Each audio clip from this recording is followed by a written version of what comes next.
Today's lesson is 9-7, and I'm only going to focus on the independent events. So we're only going to look on the left-hand side today. And basically, an independent probability is multiplying the probability of the first event by the probability of the second event. We've done this before in another way. We were using like either a tree diagram or a list, and you listed them all out and then had to find how many times it appears.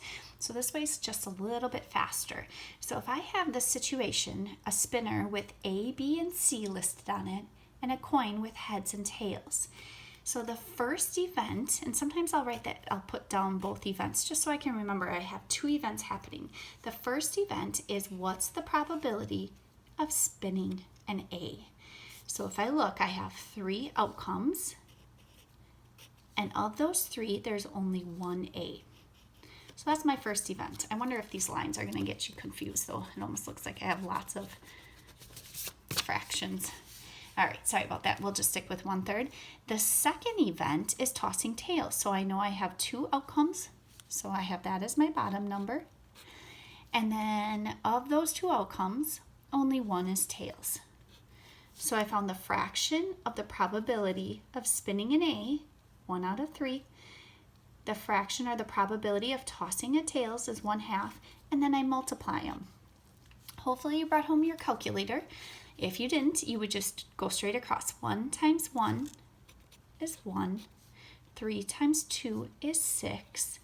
And then I should always double check, can I reduce it? And I cannot. I'm going to now jump to page 778 and the guided practice. So we have a penny is tossed and a number cube, it's the same as a dice, is rolled. Find the probability.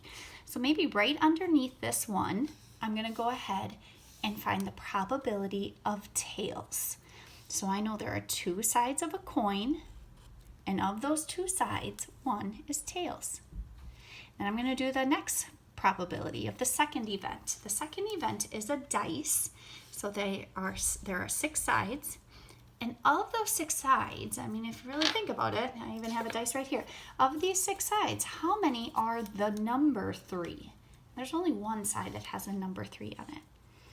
Again, I'm going to multiply straight across. It's not always going to be a 1 on top, and you'll actually see that next.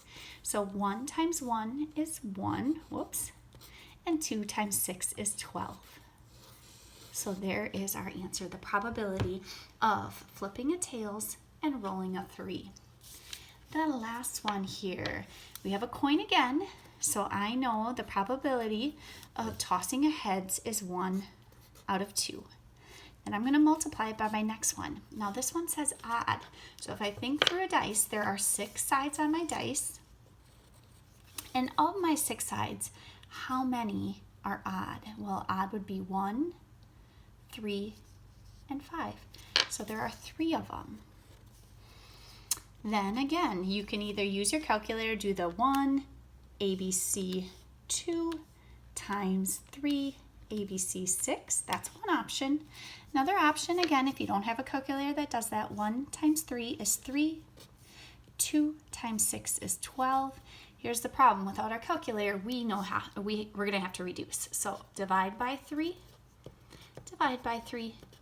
and that gives me 1/4. And that's the answer for the probability of tossing a heads and rolling an odd.